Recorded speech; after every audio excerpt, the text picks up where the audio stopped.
just to say, I mean, that adds another stressor on. All right, being short-staffed adds another stressor on. Going through encore and a new program, it adds another stressor on. So let me ask before we even get started, because again, I'm hoping. I told y'all this says this is a bunch of stuff, right? But what makes your job hard now? That's my next question to you guys. What makes you just work? What are those things? Yes. Okay, conflict between staff members. Love it. Okay. What else? Spiral with the encores and having to wait, having to not being able to do things when you want to do it. Responding as quickly as you used to. Yep. Gotcha. Okay. What else? Navigating from a vacant caseload. Okay. So having vacant caseloads and having to jump in and do things and having to work, and that again, it doesn't have. Anytime you throw some kind of big kink into something, it doesn't matter how good your communication is, it doesn't matter how good your relationships are. When you start putting stressors on things, what starts happening? You build up, and then you're quicker to what? Lash out, explode, right? All those kind of things starts happening. Sometimes we don't think about all the pressures that we're under. We don't think about all the things that are causing us to, and then on top of that, we don't know what's going on in our home life, right? So we have no idea.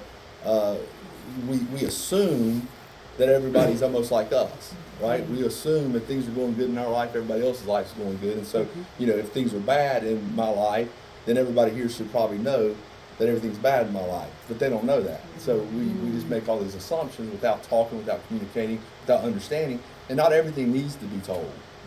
Some things need to be kept, private and stuff. But that does affect who we are. So we have all this stuff going on, right? Before the end, I'm going to share a video, hopefully, that will kind of bring us back to why we do what we do, because I think that's important. And I think if we have that focus at the very end with communication, with everything, if we can understand why we're here, the reason why we come to work, the good things that we do, if we can see that and we can keep that in our mind, then maybe we'll have a little more grace with each other too, even though we're in this storm of all these things that are going on, because this too shall pass, right? And you have these different, with a new team and developing team, you've got the storming, norming, performing, storming,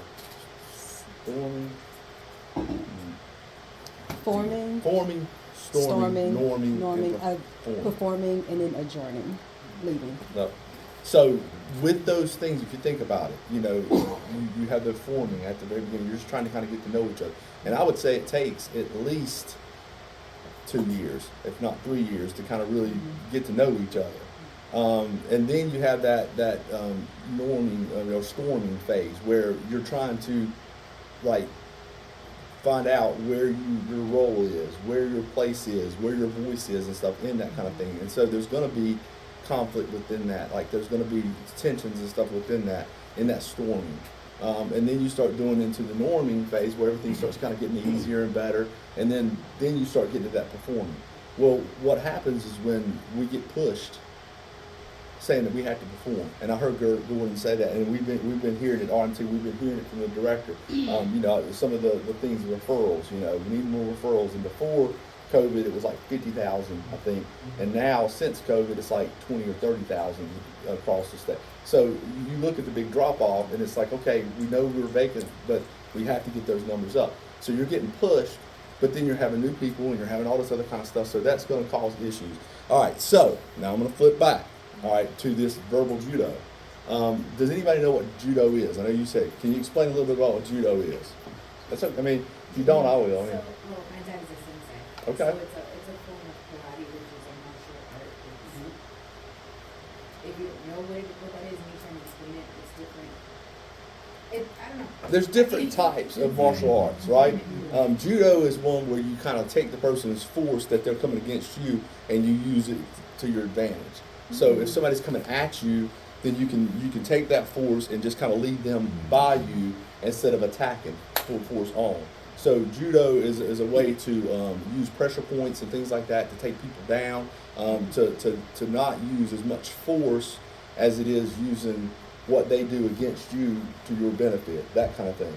So to start this thing off, I want to do a little activity with you guys to kind of teach you guys, if somebody grabs a hold of you, what you can do to get out without hurting yourself or really hurting other people. Now again, I told you this is going to be all kind of crazy stuff. It's going to be safety stuff along with communication, along with everything else.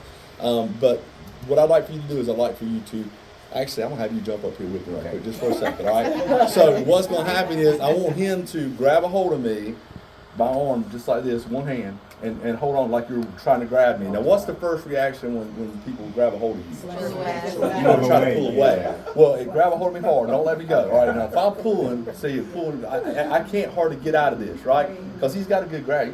He's got a good grasp. So listen, I want you to hold on to me hard. Okay. Because what I want to show you guys is if you wanted to get out, if I'm pulling, it doesn't matter. If we're gonna play tug of war the whole time, but if I turn my thumb, now you keep holding on, hold on hard. I turn my thumb to him and I just come out, just a leverage. Hold on to me as tight as you can. All right. Yeah. So you turn and right out. So what I want you guys to do is I'm gonna let him try it against me. So I got a hold of you. You try to pull out. All right. So now when I'm not gonna let you go. Now I want you to turn that thumb towards that opening, and then I want you to turn your wrist out that way. There you go. So if I grab a hold of you like this, turn and then go up towards that. See, I can't do anything. It breaks that grasp. So I've got you there. You turn that thumb and right out, and then turn your. Okay. So y'all got it. I want y'all to try it with each other. All right. So I want you to get a partner. Move right there. And I want you to hold. Now don't hurt each other. Don't hurt each other. But grab just one person.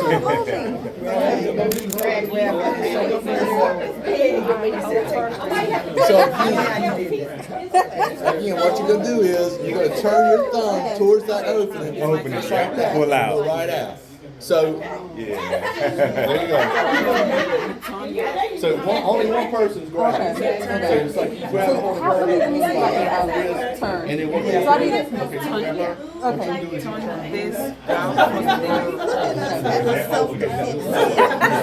Okay. Got it. Thank you.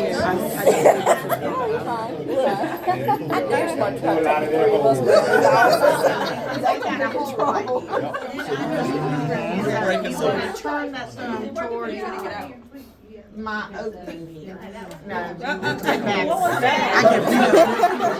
All you're doing is letting go here. She grabbed a hold of you. She's trying to pull you towards her.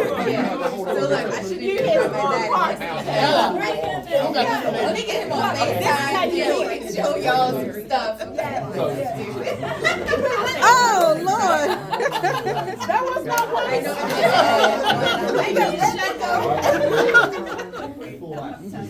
That's all you're doing. That's all. All right. So, was everybody? Here we go. Okay, I'm watching. I'm watching. All right. Grab a hold. You better let me go. Nobody but you. Hey, we're not teaching a 1-2 method. We're that's the thing. You gotta pay more for that. We're not going there. But let me ask you guys a question. Was it difficult to get out? Did you try just pulling without doing the twist? Yeah, try that. Okay, well, if you try that, and work on it when you go home with somebody that they don't know what's going on. Tell them to grab a hold of your hand and then just break out of it, and then you grab or let them grab a hold of you and see, or you grab a hold of them and see if they're able to get out. So especially with your kids, I do it with my kids because they won't. Even my son, I mean, he's 12 and he thinks he's stronger than me now. And I can grab a hold of him, and he, but when I taught him that, he was able to get out right out, which is great. The reason I brought that up was for two different things. It was a lot easier to get out, right? Is there an easier way that could have been done?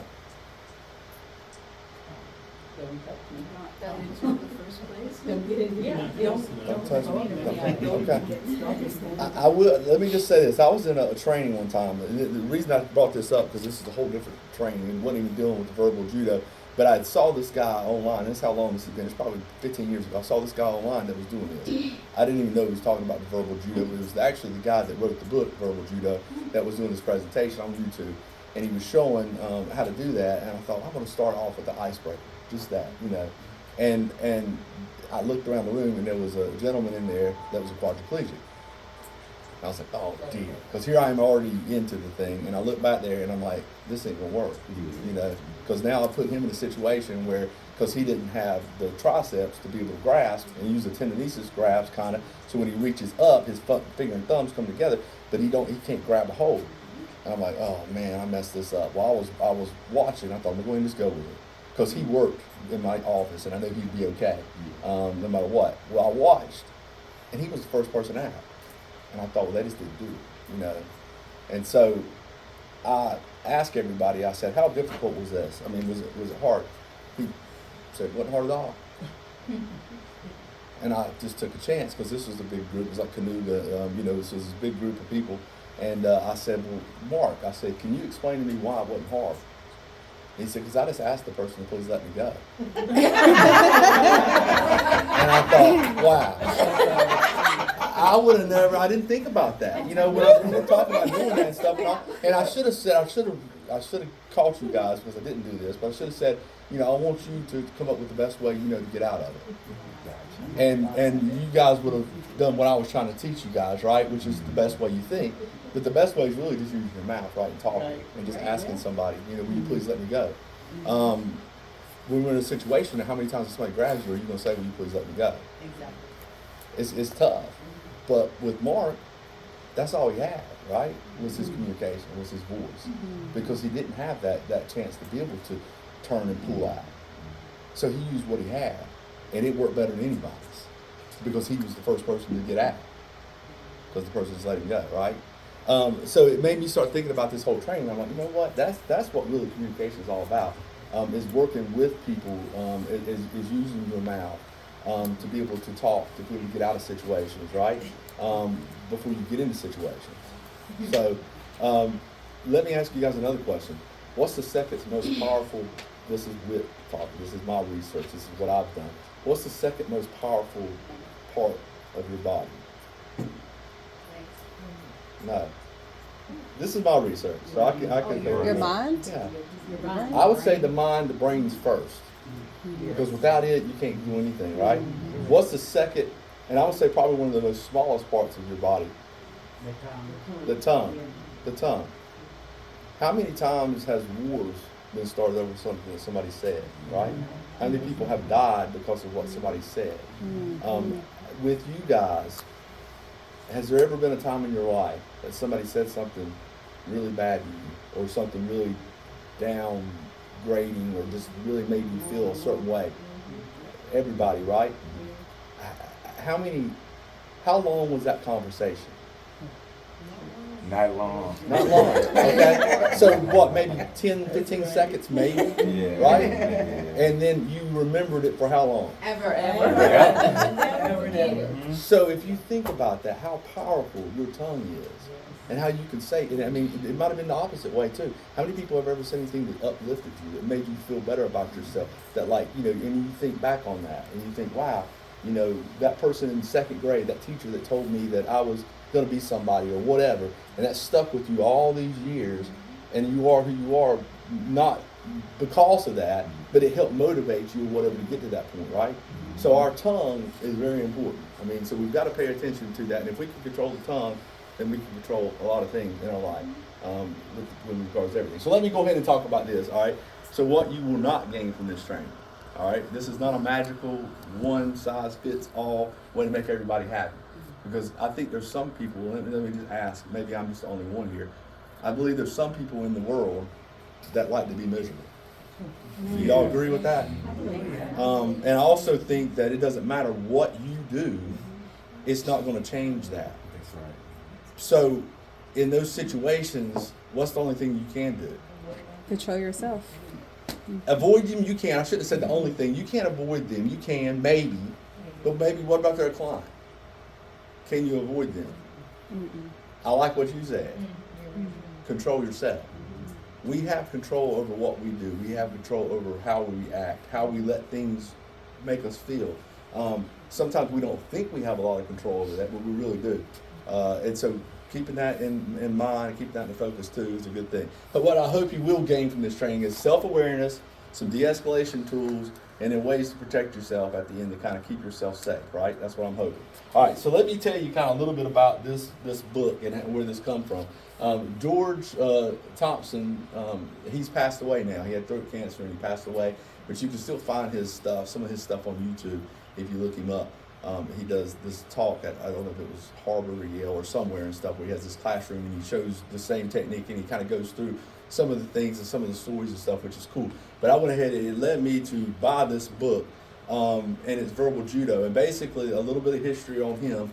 He is was a professor in English, and then he was also a martial arts person, and was like a black belt in a bunch of different things, and judo was one of his things. And then he chose to go into the being a policeman in New York City, and that's where he started thinking about how people respond and react to people, and how back in the day when he was there, and I mean I think some of this stuff still goes on, but he was saying that people wanted to use their really stick more than they wanted to use their tongue. And so he started developing these trainings and stuff to try to get people to think differently about the reactions they have with their people, you know, to try to kind of de-escalate situations using your mouth, not with force. Through that, he turned into a person that would do the hostage situations and stuff. And in New York City, he talks about just all the different situations. In his book, he talks about a lot of different things that I thought was just really interesting. One of the things that he talks about was, he said he come into a situation where there was a guy that was in a tub, and he had an electric toaster plugged in, and he was getting ready to drop in the tub to kill himself. And so they called him in, and he said, what would be your first response to that person? Anybody? No, please don't do it or whatever. There's people that care about you, you know. Yeah. There's people that love you, you know. He said that person was already past all that. That person was already to the point where he thought about all those things. He come in and he said, I know you're going to kill yourself, but that's not the best way to do it. I can tell you 5 other ways to do it that's going to be less painful, and it's not going to, you know, won't be any problem and stuff. But if you do what you're getting ready to do and it don't work, it's going to be terrible. And if it half works, you're going to be in so much pain you don't even know what's going on. So if you're going to do it, you go ahead. I'm just warning you. But if not, if you put that down now, we'll talk about easier ways and quicker ways, no pain, that you can do this. And he said the guy looked for a second, unplugged the toaster and put it down, and said, okay, that saved that guy's life. But if he'd have went in there and said, you know, hey, there's people that love you and you don't want to do, things aren't so bad, and then all this kind of stuff, that might have just pushed that guy into just doing it, because he was already past all that. That was a really kind of cool story that I didn't think about. There was another story he said, and I just want you guys to put yourself in this place. How many of you guys have kids that either went through school or are in school? Okay. With that, he said his son comes home. His son was a good A.B. student. Said he made really good grades, and said his son hands him his report card and says, Daddy, I want you to look at this. And he said he opens it up, and it was A, B, F. Handed it right back to him. And he said his son said, did you look at it? He said, yeah, I looked at it. He said, well, did you not see the F? And he said, yeah, I saw the F. And he's like, well, that teacher's terrible. That teacher's, you know, almost half the people in the class got an F. And she did, and, you know, went on. And he was like, okay. He said, well, you show her. You know, so I'm sure that, like, she's thinking, man, I was hard on all them kids, and I was tough on all them kids, and, you know, he got an F. Yeah. So, you know, if you'd have got an A in that class, don't you think she'd been a little more upset? And he said he just looked at it. Well, the next semester, he had an A in the class. And he said, I didn't have to do anything. But how many, and I know myself, when my kid brings home report cards, I'm looking at it. If I see an F, what am I saying?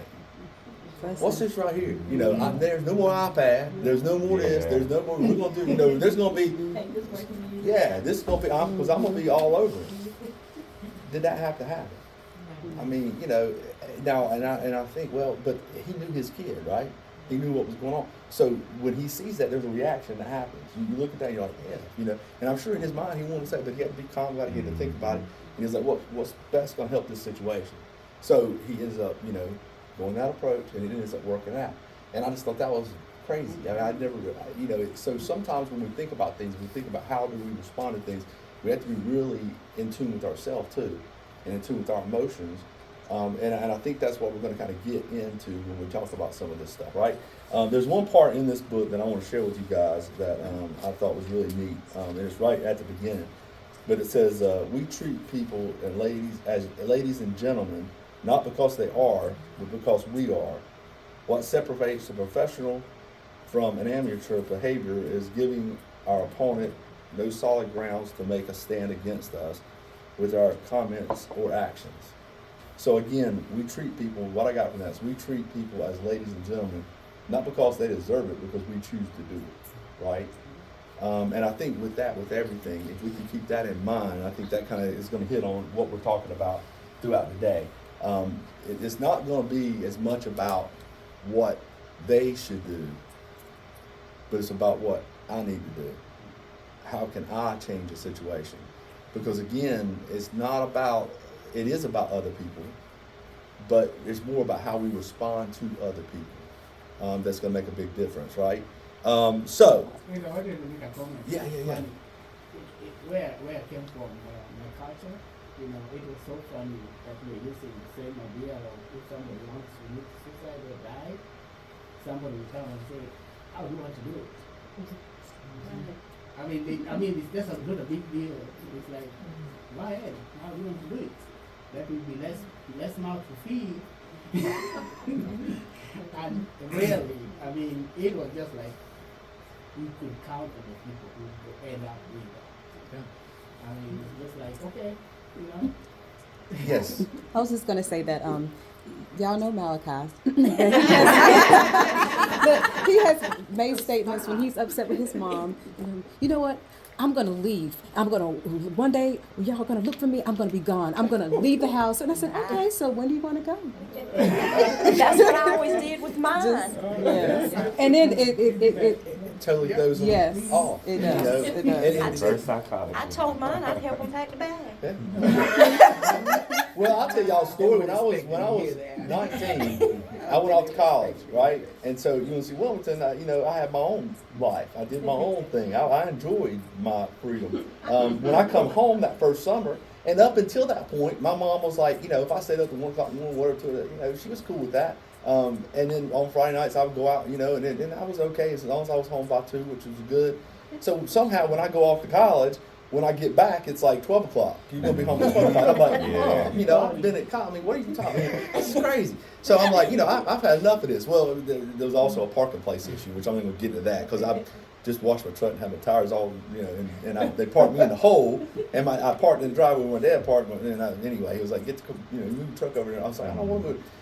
So I decided I'm done with this stuff, and I didn't think it out too well because I got me a big black trash bag and packed everything in there, and decided to get my buddy to come down because that was at the time too. Dad's like, "Well, give me the keys to the truck because you're not taking the truck. Truck's ours." Okay. Well, I get my buddy to come pick me up, and I think, well, I can just go live at the golf course because that's where I was working, and I can just live in the cart shed down below, and it's no problem except for I forgot underwear. Which is the main point of like after 2 days, I'm like, this isn't cool anymore because they're not looking for me. Of course, I called Sean up. Hey, if they called to ask where, nope, hadn't heard a word. Okay, thanks. Are you gonna bring me some McDonald's tonight because I'm stuck over here just thinking, no, I've got something to do. Okay, well that's great. So anyway, to make a long story short, I hiked my little butt all the way back home with my black trash bag going down Highway 74, which is about 2.5 miles. I get home and I come in the door and I'm like, Mom, I'm home. She goes, yep. And I said, things are going to change. She said, yep, they're going to change if you're coming back. I'm like, okay, so I learned my lesson and I did at 12 o'clock. I was able to negotiate a little bit longer. But anyway, my whole point with that whole story is too, it's like sometimes we want reactions, right? And sometimes we do things, and I think sometimes our clients do that kind of stuff. They want a reaction. They push the buttons. They learn that the squeaky wheel gets the oil, right? So, and that's like a defense mechanism for them sometimes too, to react or to jump at things or to get angry. But some of that stuff is real. I mean, if you think about where they're coming from and how many, just the things they have to deal with every day just to get ready and stuff and all. Having a different ability is not easy. And so if we're dealing with that stuff and we're dealing with that every day, then we've been told no so many times, or we've been let down so many times, then we kind of get to where we expect that stuff from everybody else. And so if things don't go exactly the way we're thinking they should go, we're going to lash out, or we're going to say things, or we're going to get mad, or we're going to get angry. I will say, and again, this is where we're going to get into these tier type things. We're, as professionals, able to deal with that stuff a lot easier than if we have a family member, a close family member that does the same thing to us. And why is that? And your family member, somebody you care about. You've got emotions, you've got care. What else You're with gonna that? see them more frequently than you're gonna see that client. So you know them, right? And you feel like you've got that connection with them. You know them, and you expect more from them, right? I don't deserve to be talked to like this. You know, I don't deserve to be treated like that, right? Because I know you, I love you, I care about you. You know, we're together, and so when something happens like that, we're a lot quicker to just, you know, we put people on pedestals and stuff. And then you got the people that you work with in the middle. You got the people that you work with that you don't jump as quick at them, but you don't give them as much patience and grace as you give the clients. Why? Because you think, well, we're professionals here. You know, I deserve to be treated in a certain way. I shouldn't have to be talked to that way or another or whatever. And so you start doing these I statements, which will get you in trouble. Every time you start saying, I don't deserve to be, I shouldn't have to put up with that. Then that's when we start kind of coming into these situations where it's like, you know, if we start thinking about what, the only I statement I think is good is what can I do to make this better, right? What can I say? How can I act to make things better? And if we can kind of come across that like that, it'd be a whole lot better. So let's talk about a little bit about escalation. What are some of the things you see when we see escalation in a person? And that can be anywhere. I mean, I've got some of the things up there, but what are some of the things that you see? If I said what's one main thing that you see when we talk about escalation, what would it be? Loud tone. Yeah, somebody speaking loudly. Yeah. What else? Slamming things down. They start becoming more Faster. faster. Yep. Tapping the foot. You can see little things like that. Or not making eye contact, right? And I would say with all that stuff, there's the opposite too. How many people, when they get upset, they shut down? Real quiet. Like, yeah, I'm quiet. I want to get out of the situation. You know, so we've got that too. Knowing how to read people is a very important thing. Learning what they expect. How can I talk to them? You know, what's a good time to talk? Asking questions like, hey, can I talk to you? Giving people their respect, their time, that kind of stuff. It's important things. These are these common signs that you see when it talks about escalation, and we've all seen that. How do we try to de-escalate then, right? So some of these things we talk about, stay calm and confident, knowing that a lot of times it's not you that they're attacking, it's maybe their situation, and they're just venting on you, or they're just pushing this thing out. And I know we all have bad days, and I know sometimes we you know, but I also will say that a lot of times some of the issues that come up, and some of the times that we have some of the major problems, is because we're caught off guard. And I'll use an example of mine as well. When you get in that car to go somewhere, what is your point? What are you trying to do? If I go and get in the car to go somewhere, Reach a destination. reach the destination, how? As fast as I can. As fast as you can. How else? Safely, right? Like my whole point is to try to get from point A to point B and get there as quickly as I can and as safely as I can, right? Correct. I was picking up Brooke. I just picked up Jacob from school, and I was picking up Brooke, and Jacob was probably, I don't know, he was probably first or second grade at the time. So this a long time ago, and Brooke was at daycare, and she was young, like probably, I don't know, 3 or so. But I pick up Brooke, and I start to back out, and as I was going on this little main street in New London, it's 25 miles per hour, and there was a big logging truck that had stopped parked right on the side of the road. So I couldn't see past the logging truck. I could see a little bit, but I couldn't see past the logging truck. Well, there was another, and there's a Jordan Lumber Company that's right there. So I said all these logging trucks that come by. There was another logging truck that was coming by to the left of me. So I was turning left, and there's a logging truck coming up the road to the left, logging truck to the right that stopped there, parked. So I'm looking around and saying, okay, I'm good that way. And so I see this truck coming. I'm like, okay, I'm gonna wait till it goes past. And so it goes past. Why as it's going past, I can't see really down that road now because of the way the trucks are. Well, I'll pull out, and then I pull right out in front of somebody. And it's my fault. It's my mistake. It was a young high school kid, and his mom was in the passenger seat. And they had to be going 35 to 40 miles per hour, down to 25, because they were on me quick. Well, he comes flying up on me and he blows the horn. Blows the horn. So me being a nice person that I am, I waved my hand like I'm sorry out the window and stuff. Well, he proceeded to wave his hand out the window, and it wasn't the nice hand. He was telling me I was number one, I think. Don't really know, but I do know that it went all over me. And I'm like, no, he didn't. Not after I just said no. And he was pointing one in particular, and it was right to the sky. And I thought, no, he's not gonna do this to me. Not when I said, I'm sorry, I made a mistake, but I mean, don't act like this. And he was all up on me, just right up, you know.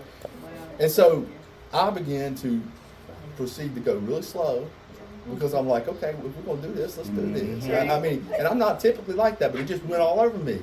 And how many times does that happen, right? That we were in a car, and so I'm driving right now, I'm going real slow, and I see his mom going, you know, like in the back. And so I'm seeing him as in the rearview mirror, and we're going up, and there's a stop sign on up the road there a little ways, and then we turn onto a main highway. And so I'm going slow. I'm like, okay, if he gets, you know, he backs way off, which is cool. While I turn and I'm going down the road, and Jacob, my son, which is first or second grade, says, "Daddy, what are you doing?" And I thought to myself, what am I doing? You know, what am I doing? This is crazy. I mean, here, my job is to get my kids, pick them up, and then take them home, and do it safely. His attitude and his thing has nothing to do with me. I mean, you know, really, and for me to let this get so that I'm jeopardizing the safety of my family over something that means nothing. But it went just like that, quick, right? Because I wasn't thinking, I wasn't staying focused, I wasn't staying calm and confident. I was letting him affect who I am, and that's where I think with this whole thing too. I'm like, we got to be careful about how we communicate. We got to be careful about what's going on within us, and then when something does happen, to get a check on it, right? So, go ahead. Yeah. How's that?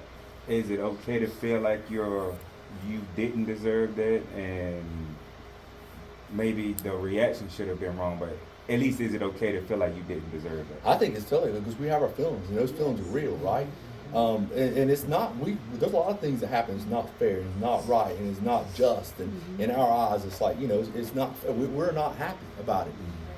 But how we respond is what we need to be in control of. Because you can take something that could be, somebody's one time said, you have a choice to be right or to be happy. You make that choice, especially in marriage.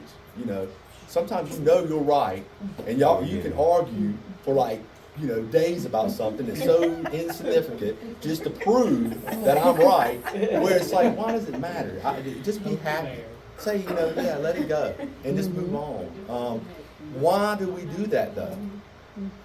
In this day and time with the road rage, you really have to be Extra. I mean, the next thing you know, they could be shooting at you. Yes. I mean, that's just now the way it is. Luckily, that was several years ago, but it's getting more prominent now. That people just, I had it happen to me on one coming home from work, and I had pulled out, and when I pulled out, he was in the left lane, it was 4 lanes, and I pulled out over here. Well, he flipped over here, so he had to come in behind me. Well, needless to say, he was laying on the horn. He come around me, and he was throwing his hands up. He got in front of me and slammed on the brakes so bad that all you could see was smoke coming from his tires, trying to make me hit him. Wow. And the whole time I was thinking, dude, I would follow you, but I'm afraid you got a gun. Yeah. But I mean, he was, oh God, I've never had anybody do that to me, but he was irate. I mean, he slammed on brakes, where if I wouldn't have flipped over to the lane he was in, I would have met him. I mean, that's how quick it happened.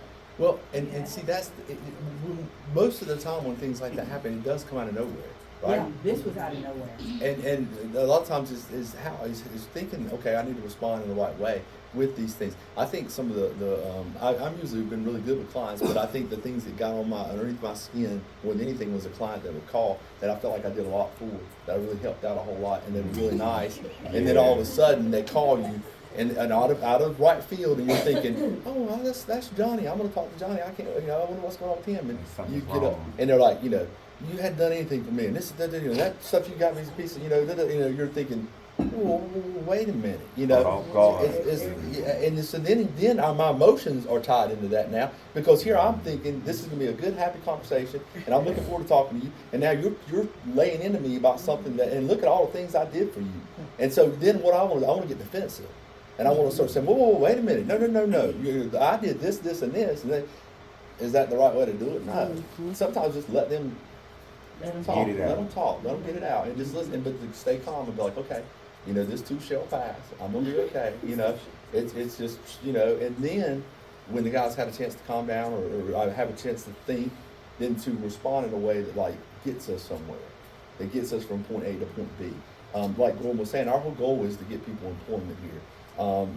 Is to be as nice and as caring and as kind and as helpful as we can be, but at the same time, getting into a conversation or into a battle with somebody over something, is that getting us to employment? No. I mean, so let's go back to why are we here? And yeah, if I need to vent, they can vent or whatever, but I can hear it, but then I'm ready to move forward. Yes, Gordon. Yeah, I just wanted to say, because my family working in this job and everything and weekending and was so desperate about getting a job. We had background, just terrible. And so with the job placement specialist, we were able to convince a lady to hire her. And we put everything, we had everything, clothes board, transportation in place, set to go. 3 days later, the person is calling me and saying, no, we are not seeing you. What happened to that? This is somebody who pleaded with the employer to give a chance. And so, I called him because I thought something was wrong. And when he took my phone, the first word that came out of his mouth was a curse. Nobody. I was shocked because I was like, what have I done? Gordon started praying for him to die. What have I done? My whole morning was just messed up. I was sitting in that restaurant. That was my office. And I'm sitting there, I'm almost in tears, and just like, I can't just take it. I have to do this guy because he was so motivated. Then I told my boss I'm leaving, I'm going to the place. So actually, I drove to the recovery at Oxford House where they were living. And when I walked in, he saw my truck, and when I walked in, he started walking, going, leave me alone. And I said, no, you know what? We talked about this in the beginning, wherever you go, I'll be there. Because we are together. We are in this together. So I'm following him, I'm walking, just leave me alone. Then, just a few steps, he turned and crying. This is a 43-year-old guy crying like a baby. And he said, just leave me alone, I will never succeed in life. I'll fail again. I broke down crying with him. Yeah. And so when we came back, we talked and we started getting us something. I was just afraid of him. And that's what I decided to do. And so we called the boss, and we called the guy, the lady, we apologized, and we walked. We just did it together, saying, no, that's okay, it was me. Also, I rushed. Yep. And this is why we're here. Counseling and guidance is so important to fail together because of the crisis that we were in. You taught me what I did not like for school. And so just give me another chance, let's work together. I'm giving that example because there's sometimes when people react the way they are reacting, not because they want to, but because of the past. Yep. Well, and that makes a great point, because again, we don't know what's going on within a person, right? We don't know what that person's going through. We don't know what that person's been through. And we tend to make judgments and make assumptions based off of our past, our life, what's going on with us. And we don't think about putting ourselves in the other person's place, in those other shoes, right? And I know we talk about being empathetic, but I don't know if we really think and really keep that in mind. What is empathy? What is empathy? people say walking in somebody else's shoes. What is empathy? Can anybody tell me? What's your definition of empathy? Somebody tells you they just lost someone, and you start to feel sad with them or for them. Being in touch, caring, concern, thinking, I mean, with them, like with getting to know the person, having that counseling with it, having that relationship to where you can bond. With that though, you get tied up. And if you're not careful, like I said, you can get emotionally involved with that, and we have to be careful. We have to be careful with making sure we have our boundaries and stuff too. Because Let me ask you something. yeah. When you're looking at empathy, how is that in relation to sympathetic? Would you rather have it being empathetic with that individual or being sympathetic? What's the difference in those two? I think to me, empathetic would be feeling with them. Okay. Sympathetic is more me feeling Feeling sorry. bad about you or your situation. So sympathy is just, oh, I feel so sorry that you're going through that. Empathy is, I've been through that too, and now I know how you're feeling.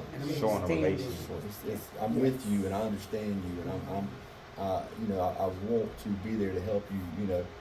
Sympathy is like, oh, that's your heart. Now let's go play pickleball and let's have fun, with myself, and really kind of tying yourself into those people. Right. So that goes into that empathetic. Being empathetic is that connection with that person, right? And if you have a good connection with the person, then you should be able to talk to people. And again, sometimes at work, and I mean, going back with our co-workers, sometimes little teeny things can fester into big things, and there's a number of different reasons why that happens. Number one, we make an assumption about things. I've said that a lot, but like I'll tell you, I went into an office one time and they were having all these issues, and it was between really two people.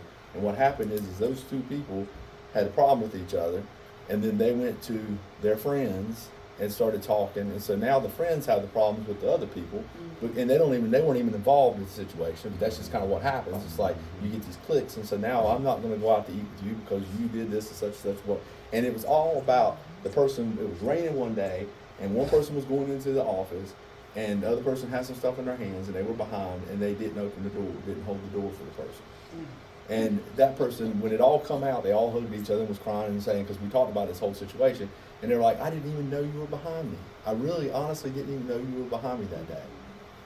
And they're like, well, I thought you saw me. Well, I thought you were just being mean. And so one little thing turned into all this other stuff. If you have a problem at work, let me just say this, okay? If you have a problem at home, going to home, if me and my wife have a problem, probably who's the worst person that I could tell my problem to? Parent. My mom, Yeah. right? Because when I call mom's my friend, and I'm telling mom all this stuff, what's going on and stuff, and how Jennifer's done this and how Jennifer's done She's that. gonna be mad at her. And then now Yeah. mom's mad at Jennifer's mad at me because I told mom, and then Yep. like in 3 hours, me and Jennifer's having fun again. We're happy and we're good. Mom's still thinking about it at Christmas and at Easter and at Thanksgiving and stuff. Mom's still thinking about stuff. Well, it's the same kind of thing at home, but it's the same kind of thing at work. If you're having issues at work, and you go over and you tell your bestie at work, can you believe this what's going on? But when that happens, what happens? Then usually the bestie is like, well, I can't believe this. And then you start this gossip thing back and forth. And then next thing you know, the person over here that did the thing, maybe they're just sitting over there thinking, what's going on? Because now you're giving bad eyes and doing this stuff too. And it turns into this thing that shouldn't even happen, where it's like, if I'm a good friend and I'm the bestie, and you come and you start telling me something, I should stop you right then and say, look, you need to go talk to him. You need to work this out. Because again, it's not going to do anything, but it's festering until it's solved. And something that's bothering you, do they know that it's bothering you? Do you know? Have you talked to them? And you should try to be that person to try to help out, to try to make things better. Not this person that's like, oh, I can't believe it did that. Well, let's go tell such and such. And then next thing you know, all this stuff's happening, and it shouldn't happen, right? But that's what we do. We tend to want to do that kind of stuff too. If you have a problem at work, maybe it's a good thing to tell your mom, because mom's not involved in that kind of stuff, right? She's involved with family stuff. If you have a problem with your client, then you don't need to be fussing at your client. tell your coworker because y'all are all in this together, you know. So it's that communication, lines of communication, where you're at with that. Being empathetic is a big thing though. Paraphrase. Express the meaning of the person's words in your own words. We all know how to do that, but again, if somebody's just laying into you, instead of like encouraging, try to understand them. That's how being empathetic by paraphrasing what they're saying. So this is what you're saying, and then according, you know, to get someone to stop, you know, listen. You can say, "Let me see if I understand you," because people want to be understood. That's another thing. There's these things that people want. They want to be heard. They want to be understood. They want to be liked. They want to feel cared for. All those kind of things. This is the next picture here. I want you guys to take just a second, and I want you to look at this picture, and I'm going to ask you guys a couple questions. What I'd like for you guys to do is actually on your paper, you've got a paper right there, if not, just in your mind, I want you to think, is this a positive picture or is this a negative picture? And you got to pick one or the other based on what you think it's more of. Is it more positive or is it more negative?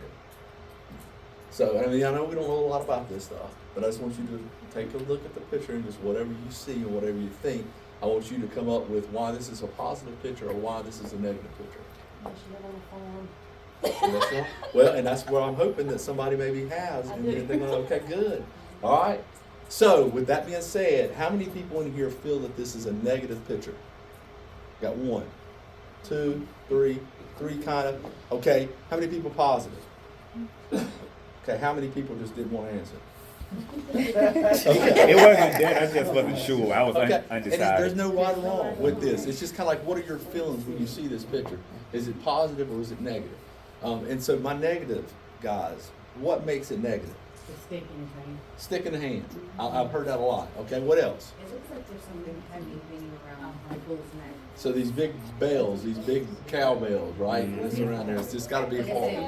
say, it That's looks a like veil. that's my perception Yep. without You touching never lived it. on a farm, so you don't want to see. No, I've seen cows, but that ain't shaped like no cow. I'll show you the cow. Okay. What else as far as negative? Any other negative things that you guys see? They're big animals with a little boy. Big animals and a little boy. Gotcha. I've heard that a lot. And I'm gonna tell y'all a funny thing I heard when I was done this. Somebody said, "Well, see these two cows up here, they're best friends, and they're leaving this cow out." And so that's what makes it a negative. I heard that. I heard that. Yeah. What are some of the positive things about this picture? The stick is used just to prod them. They're not hitting the animal. They're just using it to keep them in line going. Okay. I And think it's kids helpful. grow up on a farm. They start little and are trained to do that. Right. So, And I think yeah. it's more of him helping Okay. the one to either stay up with the other individual, with other animals, or directing him or guiding him. That's why I Make it thought. feel this day together. That's what I was thinking. So, Come on. keep it together and all. Isn't it funny though? We can all look at this same picture Say it again. and even the same thing, and well, not half of us in here, but you know, a part of us in here says this is a negative, Right. and part of us says this is positive, and it's the same thing. Okay. If we had to set a word, Get her to call you back. and we just I'd have showed this picture, and I said I want y'all to keep this in your mind, and then we're gonna move on. There'd be half the people in here thinking, this was bad. That poor little kid, that poor little boy is out there amongst these big animals and stuff, and I'm gonna get trampled and stuff and everything. And it'd be half the people saying, man, that little kid's helping us, and he's so smart, he's so, you know, and we're looking at the same picture. Child neglect. Child neglect. Right? I mean, and I said that, you know, people saying, well, the grandpa or the daddy or the mom or whoever's probably taking the picture there, so there's got to be an adult there, right? But you know, somebody else said they like the creek down there at the bottom. I'm like, is that a creek? Once you see this a lot, you know, you get all kind of stuff. Like I said, after 8 times. But my whole point behind this is too, guys. How many times do we see the same thing and we get totally different concepts or different opinions about what's going on in a situation, and it's coming from our perspective, the way we see it, and we've got to make sure that we pay attention to that. Because it's not always the way we think it is. Things aren't always the way we assume. There's always things that are happening, even beyond, behind the scenes that we don't know about, and we've got to make sure we pay attention to that too. I just want to kind of share that with you guys because a lot of times we see stuff, and we come up with all kind of things in our head, and those things in the head aren't always right. or somebody else might be able to give us a different perspective and say, no, I've been on a farm, I do know these animals. Those big bells and stuff, the reason that they have those on there, they said, is that they got free roaming cows. The shepherd can hear the bells and know where their cows are at, and that these cows can pull anywhere up to, I think the guy said 1,500 or something pounds or something a piece. So these little bales that might weigh 25 pounds or something or whatever, not anything. It's not even like a paperweight, it's like nothing. So, I just think those are interesting little things to think about. All right, so communication. We all know this, but I just want to kind of go over that. 65% is nonverbal. They've got the tone is 25%. Only 10% is with the words that we actually use. So make sure I want you guys to really think about that. Another thing I want you guys to think about is reflective listening. I like this little picture here. You see the little boat there? The iceberg up here, that's what we see. That's what someone actually tells you what's going on in their life. This huge mass is their thoughts, expectations, feelings, hopes, all that kind of stuff's going on underneath there. And that's a lot bigger than what we see, right? That's why I don't like Facebook. I'm not on Facebook because people want to share all their little happy, wonderful moments and stuff, and they think their life's just great and wonderful, and it's like, you don't know what's going on underneath that, what the real stuff is. Maybe their life is wonderful and great. A lot of these people seem to go on vacation more than, But anyway, I got off of that a long time ago. This up here I think is really cool too. Listen with your ears, your eyes, and your heart, and give undivided attention. It's easy to think about how we listen with our ears, right? With our eyes and our heart, what does that mean? Paying attention to someone, if their words are lining up with their facial expressions, their emotions, their body language. So you're paying attention, you're focused, you're watching, and in order to do that, you've got to get to know the people, right? So when we get to know, when we're spending time, when we understand, how many times do you walk down the hallway and just say, hey, you doing okay this morning? Or how are you doing this morning? Do you really want to know? Or are you just being nice? Depends, right? But I will say watch what we say. Because again, I like to play a trick where if somebody says it to me, I'll say terrible, just tell them to smile, just terrible. And then they walk on by and a lot of times they'll stop and say, what'd you say?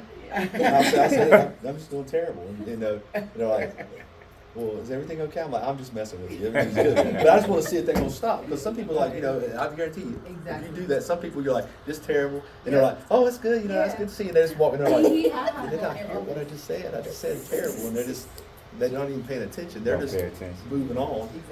And we do that a lot in life too.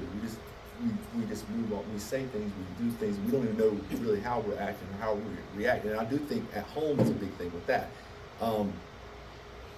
There's little things that people do that just set you off, like the rolling of the eyes or the little, that's bad. that kind of stuff. And it's like, wait a minute, what was that? Did you just roll your eyes? Did you just do, oh, come on now. But we listen, and with our heart, like how do we listen with our heart? Same thing, caring, right? Feeling, trying to connect with that person. And I also think the undivided attention. Undivided attention doesn't mean looking at your cell phone and typing a text while you're talking to somebody. It's like really kind of listening to people. And I will say communication styles are different. Some people, and my brother's one of them, he doesn't want to talk to people. He wants to text people or email people. He doesn't want to talk. And I'm like, no, I want to talk.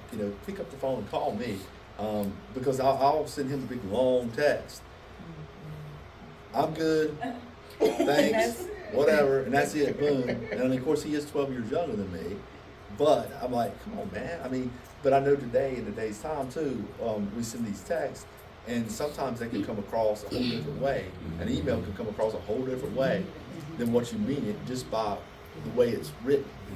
It's the communication style. And so we can look at that and get upset. My mother-in-law was bad about that. She texts everything in capital letters. Everything. And at first I was like, what is going on with this? It's like, how are you doing today? And I'm like, I'm good, but please stop, text this big, letters all the time. And so I told her that, she goes, well, that's the only way I text. So I'm like, okay, well, I guess I got to deal with it, right? But at least we had communication where I'm not thinking she's mad about everything. All right. 5 universal truths of human interaction, right? People feel the need to be respected. Y'all agree with that? Yes. All right. People would rather be asked than told. Yes. Okay. And how many times do we tell people that we're gonna close their case if this, and this doesn't happen, right? If we ask them to do this, and this, we rephrase the way we do that. We don't say, I'm gonna close your case if you don't do this and this. If we'll say, I need you to do this and this and this, I'm asking you to do this and this. And if not, there's gonna be consequences, and those consequences might be that we have to close the case, which I don't wanna do. Doesn't that sound a whole lot better than me threatening you and saying, we're gonna close the case out if you don't do this, and this? Because people don't want to be told to do it. And that was one of those things in the book. He talks about, giving people options, giving people choices, and letting them know that every reaction is an action. For every action there's a reaction. So we've got to make sure that we pay attention to, yes, we give them the whole picture of what could happen, but we do it in a way where it's not telling, it's asking, it's communicating with them. People have a desire to know why. If you don't have kids, that's one of the biggest things. They'll ask you why all the time. My first grader, why? Because I said so. And that's not always the best answer either, right? You can only do that if you know why. Yeah. That's true. That is for true. me, my mom told me something about Brooke, because Brooke was really, why? Why should I? Why do I have to brush it? Why? And I'm like, just because I said, and Mom said, listen, you need to take a little time and kind of explain some of this stuff. And explain that there's a reason why you ask her to do things, and most of the time, but for her asking those questions, a lot of times it's just her trying to get an understanding, her trying to figure out, and then once you explain it, then if they ask the same thing again, then that's when you can say, look, we went over this, but people prefer to have options over threats. We talked about that a little bit, and then people want to have a second chance. I think sometimes people will ask a certain way. If you forgive those people, you show them grace, and then you say, look, let's start from the beginning again. Let's can we start from the beginning? I do think another thing is the asking questions. Sometimes we just tend to, I've got an issue, so I'm going to come to your office, and I'm going to say, I need to talk to you. This happened, I'm just going to lay into it, letting you know, and you're just caught off guard, saying, what in the world, hold up, That's not the right way to approach people. The right way to approach somebody, even if you're having an issue with the person, is to say, hey, do you got a second when we can talk? And let them respond to you. Yeah, I got to say, well, right now is not the good time. Well, when would be a good time? So I got something really, I need to discuss. Well, this is time. Meet them at that time, and then go in, and then don't start attacking or accusing, but say, I just want to tell you the situation. This is what went on, and this is how I feel about it. And it's made me feel this way, and I want to know what I can do to not feel it, or if there's even an issue, because it might be just me.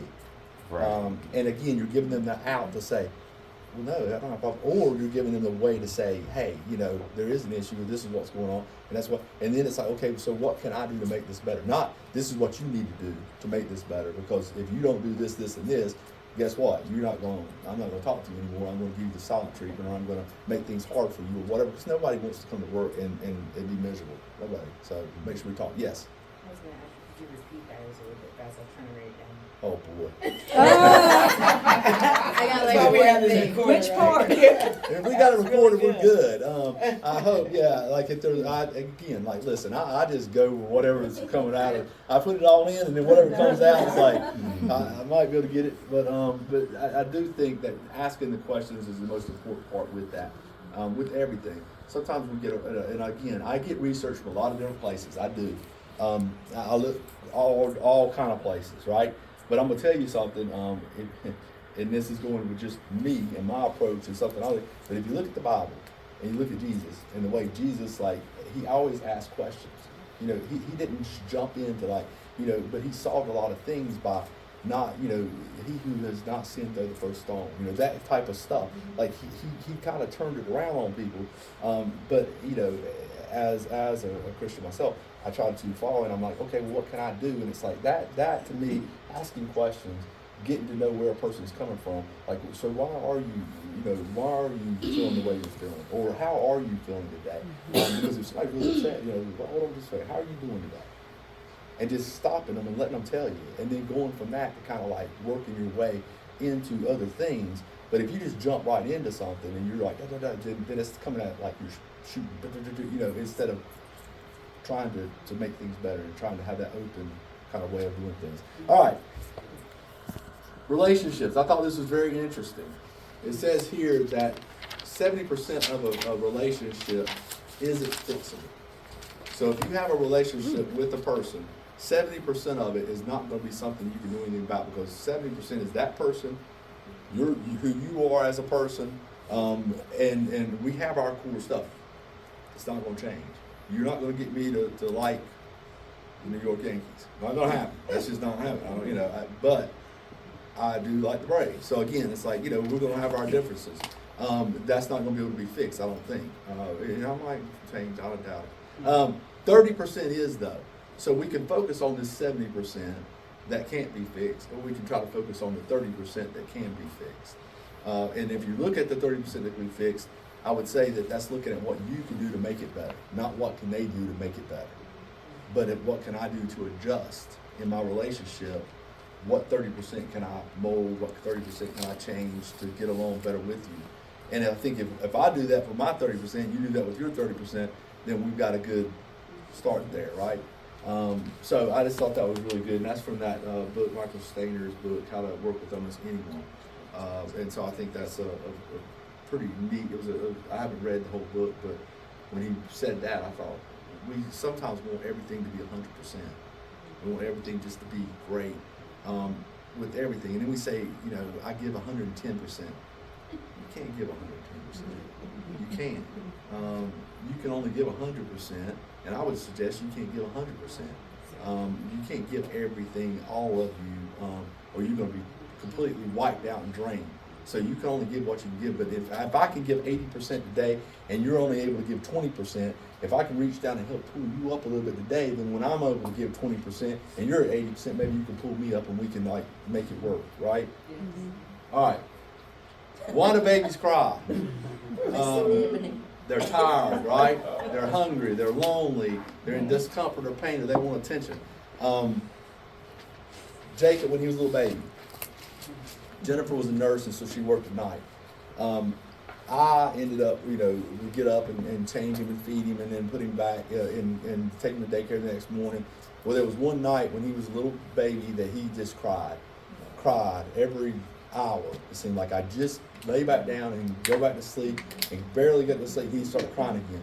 So I went in and I just had this argument with him as a baby. And I was arguing out loud with him. Well, what do you want me to do? Like, I've changed you, I've shook you, and I've said that before. People are like, you don't shake the baby. I was bouncing, whatever you call it, That was kind of what I was, so you got shaking. I was bouncing. I changed him, I fed him, and I did all these kind of things. And then I started thinking to myself, why am I arguing with the baby? He's not gonna respond.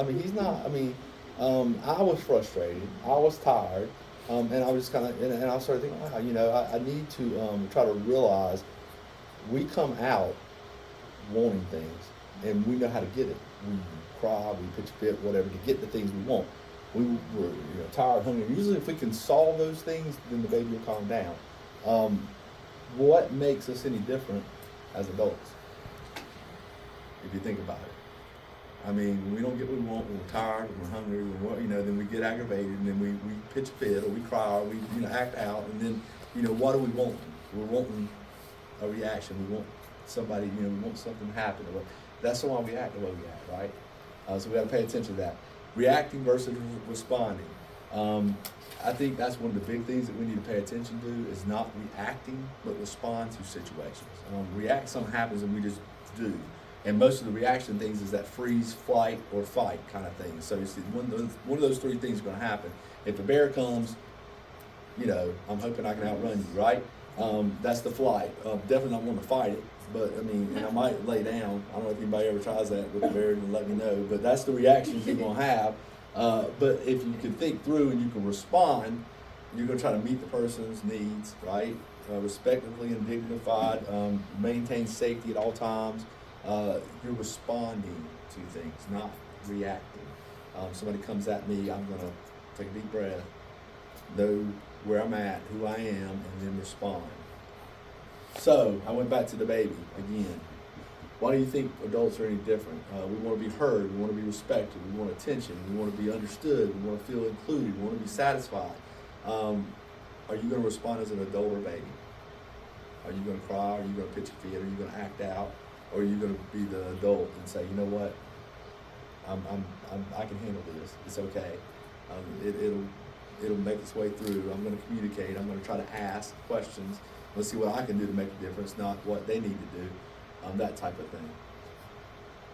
All right. So understand where you are, know where you want to go, have a plan to get you there, and then execute the plan. It's that whole thing of going to get the car to take off to go somewhere. Understand where you're at and where you want to go, where you want to get to, and then have that plan, come up with a plan, and then make sure you execute the plan.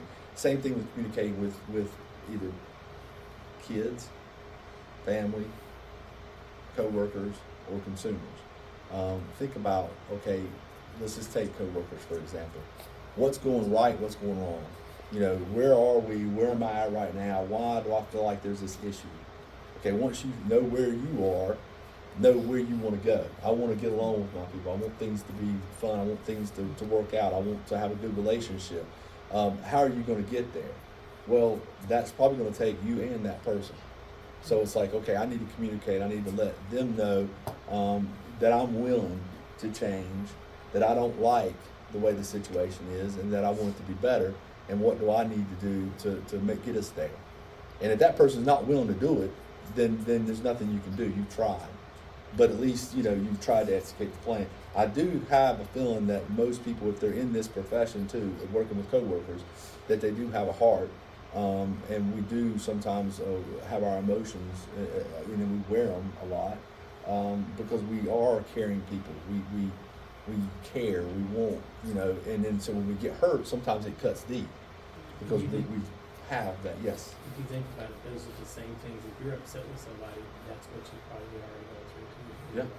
Yeah. Yeah, oh yeah. And so we're trying to derail that. I agree, totally.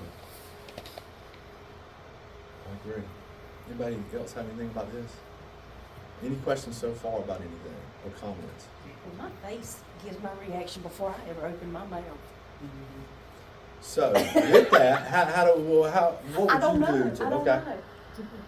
I mean, it's just my whole life. I mean, everybody's like, oh, we know what you're thinking. No matter what you're saying, we know what you're thinking. What you're saying and what you're thinking, two different things. Yeah. Well, and that, I mean, we need to be real too. I mean, I do think that we're all real people. Being fake is not going to get you anywhere, but being able to communicate with each other and have that openness to realize that everybody wants to.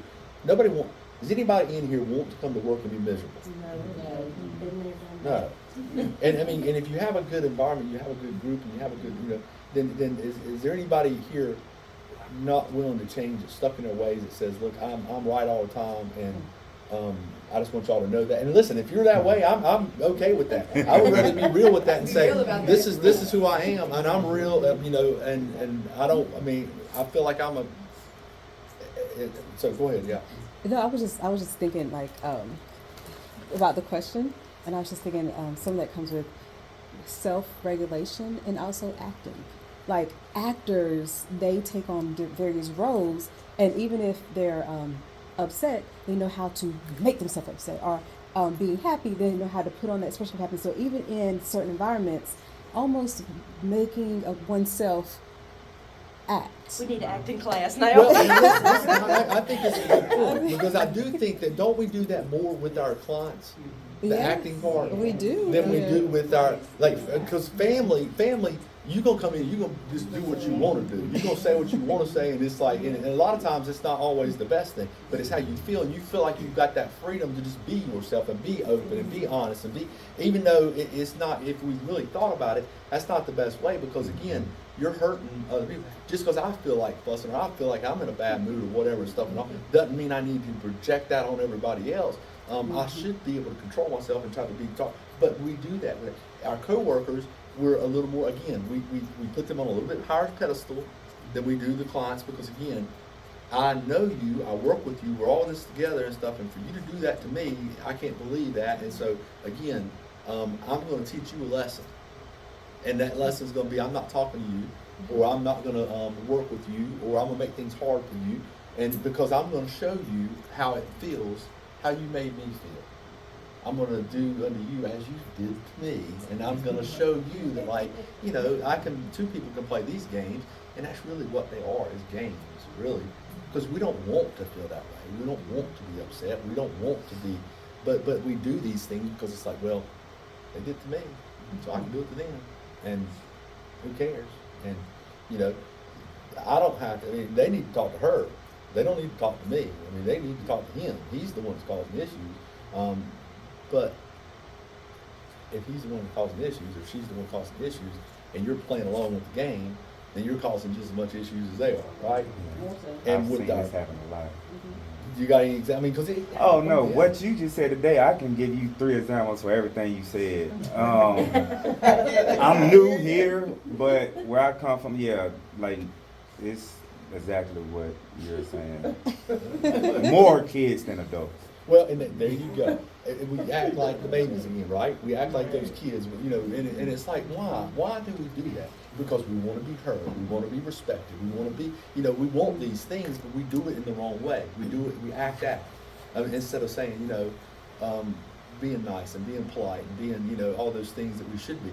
And with our clients, we don't know them, so we can't open up our whole self and like be ourselves. We have to put on an acting somewhat and be professional and be, you know, calm and listen, and we do all these things. But we go into that in that mindset of like, I've got to get to know this person. I've got to be the professional. I've got to understand and where they're coming from. I've got to be empathetic. I've got to be, and we give them a lot more grace. We give them a lot more patience. We give them a lot more than we do the people that we work in our family.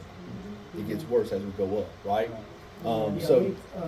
particular one, you know, it really drives me to intentionality, and of course, you know, there's a road to every place, but you have to understand where you are and find that road. You know, I may not know how to go to DC, but that does not mean there's no route to go to DC. You know, I may not be aware on where that route is, but already there's a route. So if I want to go there, I will take time, even with Google, and say, where's your location? Yep. Okay, you have to put your location first before it gives you where you want to go. Yep. You know, you don't need to use your location now, or you need to put it. So I like the self-awareness piece, you know, because it always reminds me of that. Secondly, if I get the road and I stay where I am, I won't go. Yep. So the execution of it is so important. Yep. You know? And so every time I think about awareness, it totally comes to my mind, the intentionality, and also the road functionality. You know? Yep. I love the fact that you said, you know, you can be on the road, and if you're just sitting still, you're not moving. You're not going towards anything, you know. And I know, that, again, that's where I would go back to the whole, if two people have problems, and you're sitting in the middle, and you know what's going on, and you do nothing, are you helping? You know, if you can go the opposite direction, you can start pushing that person back by agreeing or falling into the whole, you know, click thing and the whole narrative, like, you know, gossip stuff and all that kind of stuff that goes on. Where if you say no, we're not, you know, I'll go, we can go talk to that person or whatever, being together in a way that, like, you're going to be nice, you know, or I think you need to go talk to the person. A lot of times we'll take that stuff to the unit manager and we'll say, you know, I need you to work with this. And I'll give you an example of how I did that. When I was in Albemarle, we had a new lead OA that come in, and she was from Louisiana, and she was very strong. I'll put it that way, just strong in her thoughts and the way she does things. I couldn't do anything right. I, as a counselor, I would bring my stuff up and I would put it on her desk, and then I would say, you know, I've got this. I need you to, you know, take care of for me, if you will, pretty please. And I'd turn around and walk off and say, Whit, I don't think you put those in the right basket. Okay, I thought you said to lay them here. No, it's that bad. Okay, well, then, I'm sorry. You know, thank you. And it was like that with every single thing that I did. It was just not right. You know, something was not, I mean, I didn't square it up, or I don't know what I was doing. And I was just, I'd had enough, right? I was like, I can't deal with this anymore. So I go to the unit manager. And I'm like, Tony Cunningham was unit manager at the time. He's retired. But I said, Tony, I don't know what I'm doing wrong, but I can't stand. I feel like I'm walking on pins and needles. I can't, I just don't know what's happening. He said, well, you need to talk to her.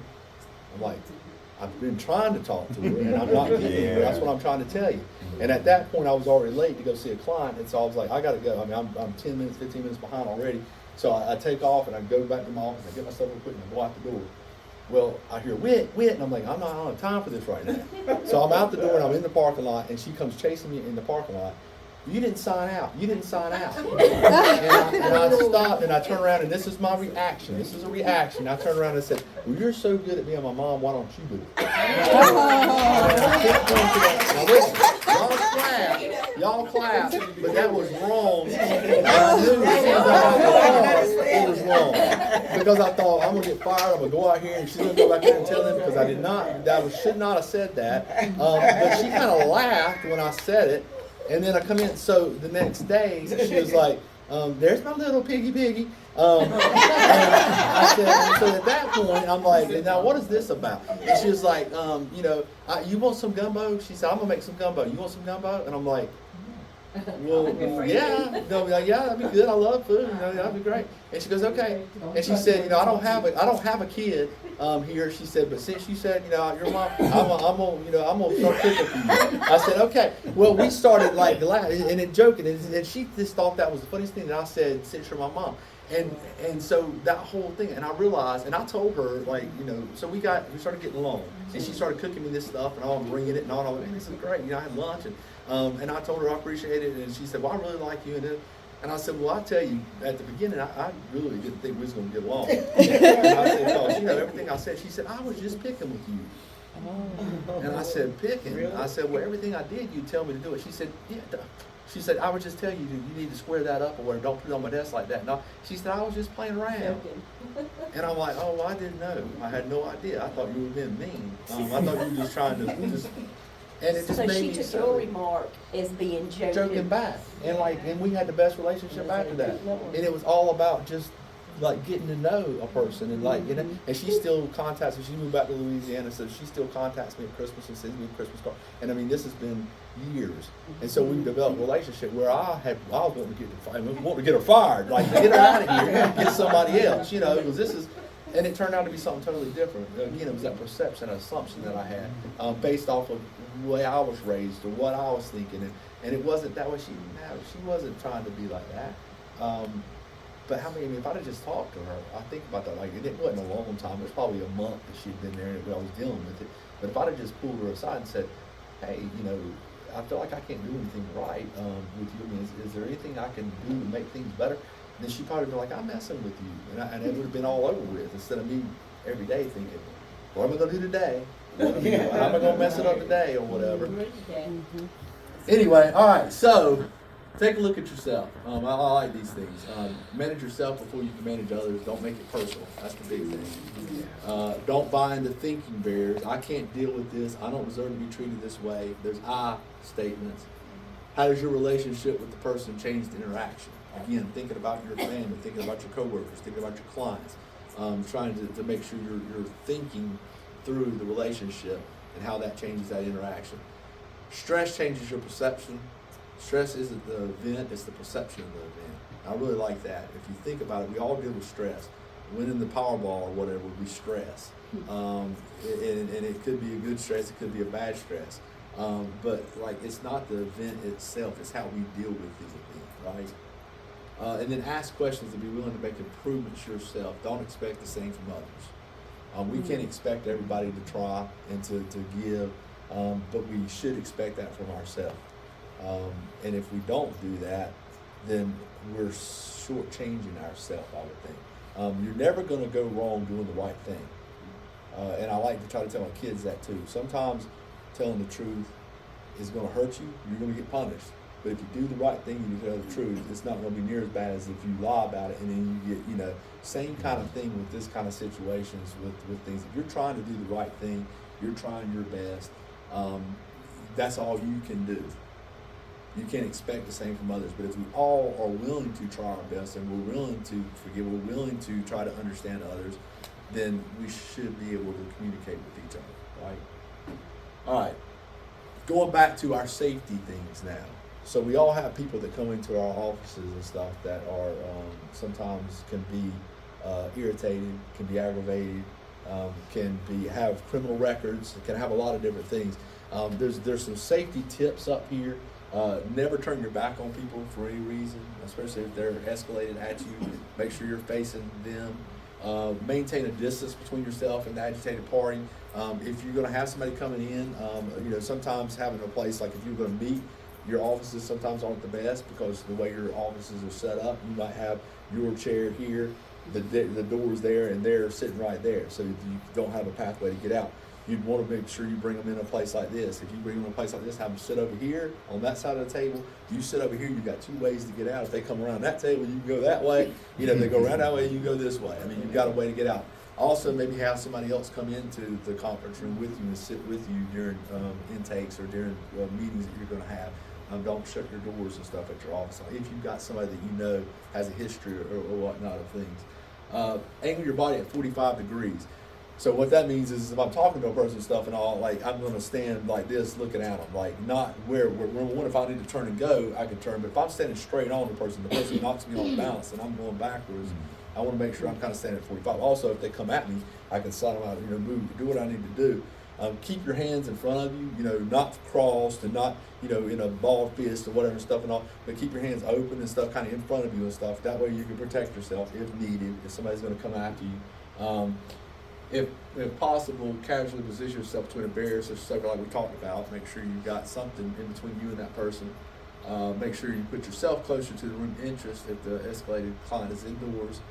If you have time, it says remove neckties, remove necklaces, remove anything they can grab a hold of and kind of jerk you down. There's another thing here I want to show you. The different offices here. Which is the safest office here, A or B? B. Why is A not safe? Closer to the door. Client's there, you're over there. What are some other things? They Scissors, could be used as weapons. stapler, scissors. Scissors. That's supposed to be a letter opener right there laying on the desk with a letter there. The gnome there, that's a heavy little thing, and if that person gets mad and picks it up and throws it at you, you're in trouble, right? Sometimes we got to pay attention to how we have our offices set up, especially when you have people coming in, making sure that you're not in the building alone with somebody. Making sure when you leave the building that you're not, leaving, especially in the winter months when it's dark outside, making sure that somebody's here with you when you go out. That's some of the things that we need to pay attention to. Right here, just as a close-up of some of that stuff. So you got the letter opener there, you got scissors there, you got a stapler, tape, all that kind of stuff, the gnome, all that kind of stuff needs. Another thing, safety, you got files. The files just out there. If you happen to go to do, what's to say that person can't just open up that file and look and see who's in there and what's going on with that too. So making sure that we're safe with those things as well. Remain in control at all times with safety first priority. Support anyone anywhere with any issue. Avoid the wrong reaction. Respond in a way that makes the situation better, right? So, the end, all right? I wanted to show you guys a video now of just kind of like going back to what makes our job hard. First, before we do that, anybody got any questions about this? Can you email this to Can, us? sure can. What I'll do is I'll send it to Gordon along with, I'll send you guys, probably will send Gordon the evaluation too. And if you'll send it out to just the unit, the people that were here, that'd be great. But there will be an evaluation. I want you guys to be honest with that too. And just let me know what you liked about it, what you didn't. What I can do better on that'd be great too. But I'll give you a copy of this. And it's got a lot more slides in the back, just stuff that like you'll have in there if you want, but some of the stuff I didn't use. But anybody have any questions or anything? Yeah. I've had 2 incidents where the client is coming in smelling like marijuana or whatever, and it's so strong that it makes me sick. And I don't know, I know I've got to I've got to interact with them, but I mean, I was sick till 3:30 in the morning. Wow. Because it made me, it was so strong. How do you, what would be the best way to approach that? I know you're asking a question, but I want you to, let's think about that. We can answer that as a thing. What are some of the ways that you guys would help with that stuff, yes. Maybe ask another coworker if they're not so sensitive to that, what maybe like, hey, can you go see if you're sensitive or reactive? You think you could take that? Okay. Maybe, or come into an open space where it's more fresh air circulating, like maybe for you. Yep. Crack a window. Yep. Something for Maybe meet outside if possible, like Yeah, out open, you know, if you can. That's the best Um, thing. But then too, if that person is high at the time, is that a good idea to come in here with them, just you two? That would Because not at just, point you you're got, there. you need to make Or- sure somebody else is aware. Well, I mean, even if anybody else is in there with you still, if they're high, I don't know that that's a good idea. So, I mean, what are your thoughts on that? Is it a good idea? Well, how would you approach the client in that situation? Would you say anything to Exactly, them? Couldn't you ask them to I'll say you can just simply ask him honestly, you know, I mean, ensure him that you're there to help him, but, you know, ask him can he be on his P's and Q's when he comes, and you can ensure that you're helping him that way, but, you know, in order to help him, he got to come here not smelling like that, you know, and stuff like that. I think, see, now, I agree with you. Now, I like that, but the problem is, like, let's say it's an intake, or it's the very first time the person's come in it. But I think, you know, that's where you have that, the code of ethics that you go through and you kind of talk to them about. But then at the same time, you're looking at what are we trying to do here? We're trying to get you employment. We're trying to help you. Like you said, we're trying to do what we can do to get you. And I would say, you know, and I probably, personally, I would probably ask them too. I'd say, you know, I would say, you have to be careful. You got to think, but that's where we're coming up with this plan. You got to think about things. But my thing is, if you were able to talk to them about that, you know, is there a history of substance abuse, right? Well, he said this is all legal. The last guy said this is all legal stuff. He bought it over here at the service station. Well, but even with that though, like alcohol is legal, right? But coming somewhere where you're smelling that, or a job interview, then is that going to be something that if you were an employer, would you hire someone like that? I mean, again, and I'm asking that question to the client, and I would just say, like, look, I'm trying to help you to get a job. That's what my job is, and what I'm going to do is I'm going to talk to you about things that like are going to try to help you. Like, I'm going to talk to you about your dress. I'm going to talk to you about, you know, being prepared, being professional, all those kind of things, because that's my job, is to prepare you. So with that being said, you know, do you see you having any issues? Do you see yourself having any issues? Let them respond. You know, no, I don't think what. And I would say, okay, well, to be honest with you, you know, I smell some type of odor, and you know, do you think that if an employer would probably hire you if they smelled the same thing? Let them answer you. And if they say yes, then say, okay, well, now we've got whole other issue. You know, and it's like I've got to talk to you. Go ahead, Gordon. Yeah, one of the things I would say, you know, it's just not that alone. Even the smell, as you say, those are some of the things that the people who are serving have become, you know, they have a lot of issues. But you guys have had been stressing so much that I need a counselor in the office. You know, you don't need to handle those things. There's a supervisor in the office, there's a counselor.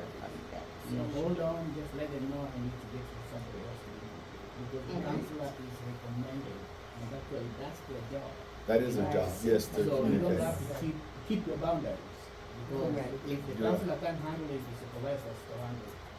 They can get to something else. Because you can't just tell them that because you're smelling, you can't solve it. Exactly. I mean, and it might not just be marijuana, it could be odor, body odor. I mean, Right. And just knowing your boundaries, know that we have steps that we follow.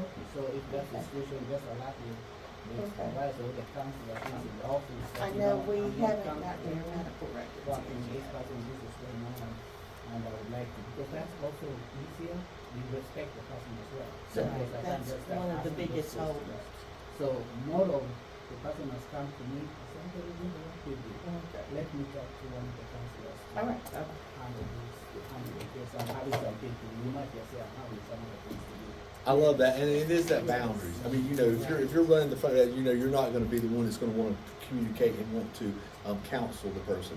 I mean, you want to refer them to the person that's going to be willing to do it. You're going to have that more one-on-one relationship. And if it does make you feel sick, it makes you feel a certain way, then you need to not like confront the person with that, but to maybe say like, you know, I'm going to have to step out. I'm going to go down the hall and talk to someone, and someone else probably will finish up the stuff. be respectful. You go out, you get the counselor, you say, look, this is the situation, this is what's going on. Well, this is a You kinda new go. referral. Yeah, So, yeah, it doesn't matter, guys. It Right. doesn't matter because the key thing is that we don't want to come as real as in screaming them. You know, I can't tell them the scream because I need your help. This is putting you at a special way. It's interfering with the safety. Okay? It's just the same thing. Somebody comes and find me and they're not comfortable working with the feet on it. You know? It's the same thing. Or when they come in and they say I'm a male going to work with them, you know, those are the things we are asking when we meet with the class and how comfortable they are. You can sense that. So you want to really make them feel welcome. You want to make them feel like you treat them with respect and dignity. And so it's a very soft and a gentle way of letting somebody know that we care, you know. Everything we do, we've got to come from that caring way, like a way that's like, because again, you don't ever know how you're going to change a person's life too, and they might be coming high as a kite to you needing help, and if they're needing help and they're willing to change and make some changes, then you can change a whole person's life. But if you make them feel a certain way too, then they might walk out this door and go down the wrong road. And we want to make sure that we've got to try to, but I also know if, like you're saying, if it's making you not feel good and you're not, and then it's like you need to be nice and say, look, you know, I'm going to step out for a minute and I'm probably going to have somebody else come in and fit. You know, it's okay with that because you might be just have a stomachache or something. You know, it might not even be anything else. They don't need to know what it is. But that person, that one-on-one relationship, like I said, that boundaries, that kind of stuff needs to be talked about. And sometimes we don't talk about that stuff. Sometimes we don't discuss when people are inappropriate. You know, as counselors, we don't want to go down that road. Like we don't want to, you know, we just had the brain injury training. And with the brain injury training, they were talking about how people sometimes are impulsive and people say things and people make comments that aren't nice. And, you know, or they'll say, you know, to every girl that comes by, you're a pretty girl, man, look at you, you're a pretty girl. And that to them, they might not even be realizing that they're doing something that's inappropriate. But as a counselor and having that relationship, we need to let them know that, hey, you know, we have to be careful about certain things that we say, and that I know you're not being mean by those things, but sometimes people take offense to that. So let's be careful and try to not do those type of things, and be the professional that we are, and try to get people going down the right way and in an encouraging way. So anyway, anybody else have any questions or anything? Okay, well, I'm going to show you guys this video. I think this is good. Now, I haven't actually seen this, this particular one, the one that I like. I don't know where it's at, but I'm hoping that this is about 10 minutes, I think, so I hope it's got the same stuff in it. But this guy is from Australia. He was born with no arms, no legs. So we kind of go through a story, I'm thinking, telling you guys. But what I want you guys to think about is why we do what we do. And I believe that, you know, if you listen to him and you listen to his, just an inspiration to feeling like, I mean, and I don't know if it goes into all this, I don't want to give it all away, but I think, you know, the doctors are wanting him to have parents to have an abortion, you know, and it's like they decided not to. And then look at where this guy's went to today, even though he has no arms or legs. So I'll let you guys listen to this. You are. But I hope you are inspired to know. All right, here we go. Some of you have thought of suicide. Some of you are in the darkest of darkest valleys. And I was there once too. I was 8 years old, depressed. 9 years old, even darker. At 10 years old, I came to the edge. And I thought to myself, there is no hope.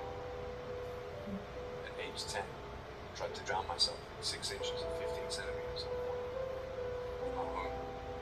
Told my dad I just wanted to relax. Really, I wanted to end my life. I had enough.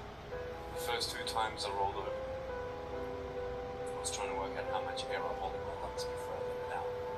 The third time, my mind, knowing that I wanted to get out of here because of the bullying in my life, because I was going to be a burden to my parents and I had nothing to look forward to.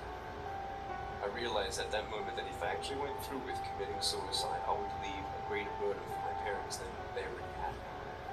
So when I saw in my mind my mom and my dad and my brother crying at my grave, if I went through truth. That one thought saved me. The power of encouragement. You can save a person's life.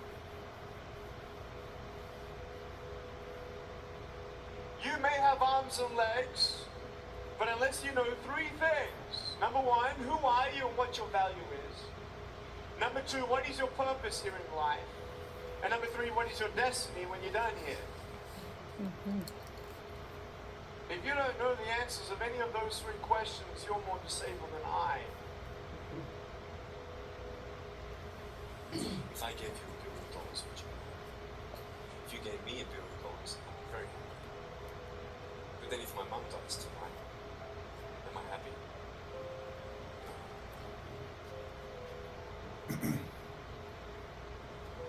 Life is worth living when you find purpose. Nick, I don't know what my purpose is. I don't know. My parents want me to do this. My teachers want me to do that. My friends think that I should do this, and I don't know what to do. And you're torn, man. You don't know what to do. You have to make important decisions, man. You don't know what to do. Who do you believe? Follow your heart. If that's who you want to be, if that's what you want to do in life, then walk to it. One day at a time. You gotta come to the truth of knowing who you are and why you're here. William Barclay, he said, the greatest 2 days in anyone's life, the day you were born and the day you knew why. I know that there are 1 billion people going hungry today. I know that this year 1 billion people will commit suicide. It's 1 every 40 seconds. I know today there are 120 million slaves, and I've met sex slaves.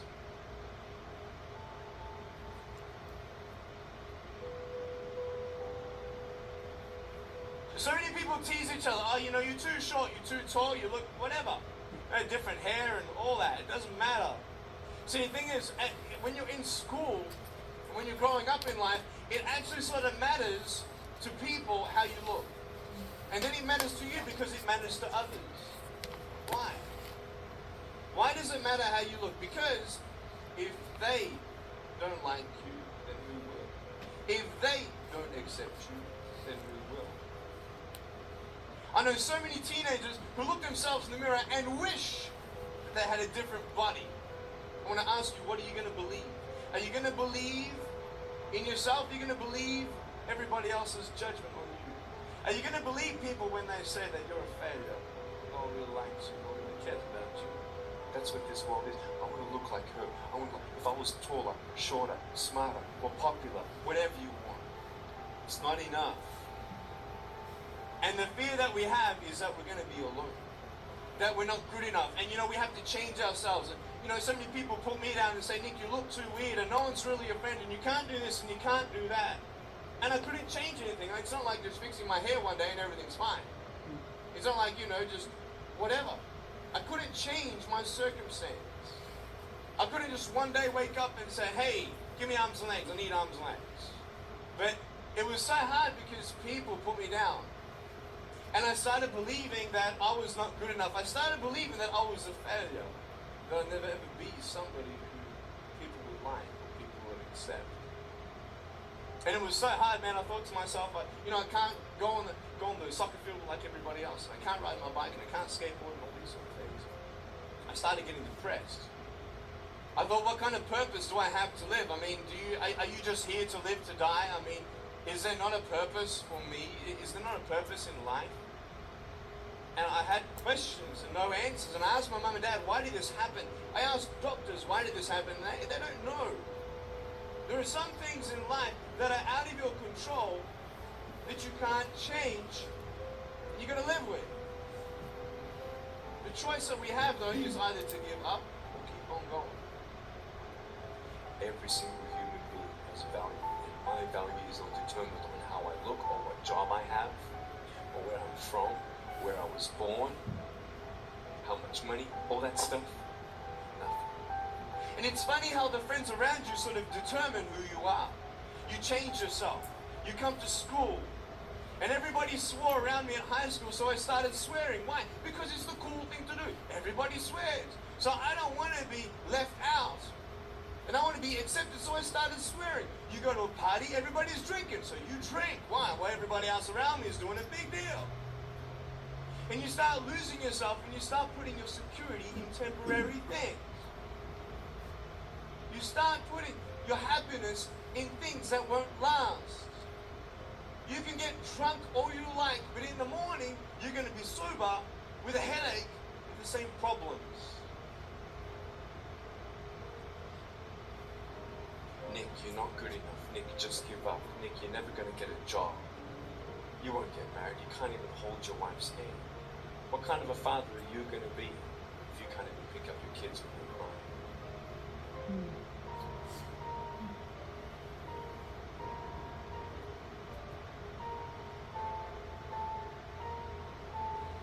But I tell you, there are some times in life where you fall down. You feel like you don't have the strength to get back up. Because I tell you, I'm down here, face down, and I have no arms, no legs. It should be impossible for me to get back up, but it's not. You see, I will try 100 times to get up, and if I fail 100 times, if I fail and I give up, do you think that I'm never going to get up? No. If I fail, I try again, and again, and again. For as long as I try, there's always that chance of getting up. Does that make sense? And it's not the end until you've given up. And just the fact that you're here should persuade you that you have another chance to get back up. And we have a choice. Either to be angry for what we don't have, or be thankful for what we do have. You have a choice every day you come to school to either tease somebody, gossip about somebody, or you can go up to them and encourage them. Listen, I'm not here today to tell you that I understand your pain. I don't know how it feels to be abused. I don't know how it feels to feel, quote, fat and you've got an eating disorder. I don't know how it feels to have a broken home. I just want you to know that it's not the end. It matters how you're going to finish. Are you going to finish strong? At age 10, I actually tried to commit suicide by trying to drown myself in my bathtub. And the only reason I decided to stay was because I didn't want to leave my loved ones with that pain. So I decided to give my broken pieces a chance. Man, am I glad that I'm still here. Today, I still have no arms and legs. But everything's changed. When I'm 24 years old, 5-6 years ago, I was in California. And I never met anybody else like it. When I was 10 years old, I wish I would have met somebody like it. Never did. Didn't get that way. But at 24, in California, so a little boy with no arms and no legs, 19 months old, just like me. I knew he was going to go through it. I knew he was going to go through depression. I knew he would feel alone. I knew that he would get worried if he's ever going to have a girlfriend with someone. So I got the father to bring him up on stage in front of 2,000 people. And everyone was crying. And it was a materialization of when you don't get a miracle, you can be a miracle for someone else. Think of the 3 biggest discouragers in your life. They're not your biggest discouragers. You are. But I hope you will inspire to know that if I can dream big, then so can you. And climb your walls. Find your peace. And you'll make your walls yours. Dang, Whit, thanks. Well, my whole purpose of being in, there's a lot more things on here. There's a whole hour-long thing, bunches of different things on about it. But really, I wanted you guys to think about why we do what we do. we do make a difference in people's lives. We are that miracle for a lot of people that come in our doors that have been told they can't, or they're not good enough, and just knowing that we have a chance and we have that opportunity to make a person's life better is why we do what we do. It's not about the money, really. And so when we start putting all these focuses on Encore and how it's not working and how all this stuff, and we start getting bogged down with all these things, we need to kind of really think back to the why. Why do we do this stuff? And it's to help people and to give people that encouragement and give people that hope that they can, and to make a difference in people's lives. And I just want to kind of make sure we end with that. Y'all do a great job. Y'all are all wonderful people, and I guarantee you, for every one person that's come up to you and told you thank you for what you've done, there's probably 10 more out there that haven't. And so, make sure that you take care of yourself. Make sure that you keep your unit as strong and as happy and as positive as you can. And that starts with each and every person in here. It's everybody's responsibility for that. But then at the same time, know that we do a good thing. We do help people, and that's what it's all about. So, alrighty. That's all I have for you guys. No problem. Any other questions or anything? All right. Good deal. Very good, very good. Yes. All right. I didn't keep you too long. I don't think 12:30.